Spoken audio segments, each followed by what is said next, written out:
What we're actually doing is testing fire spread and fuel breaks. So essentially the gaps that not only that fire and hand crews cut around fire lines around large wildfires, but also that we use in landscaping and land use planning to see how big do these gaps have to be when fire's progressing through fine fuels. So for us, we used it in some of the work that we did just the other day. We're using beds of pine needles as our fine dried fuel.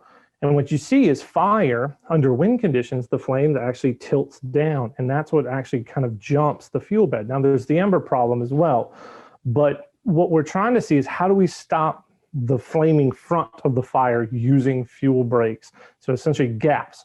And so we had instrumented these gaps, used different distances the other day in our work. We had gravel that was our gap between one fuel bed and then the target fuel bed. And what you do see under wind conditions, the flames tilt over, and as soon as they touch that volatile fuel on the other side, they could ignite. And there's a certain distance in which the flames can do that.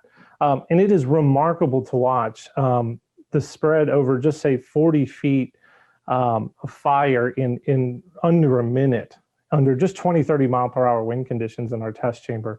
And so there's a couple different applications. There's the application for fire services and understanding under what conditions, how big does the fuel break, does the gap, does the fire line have to be?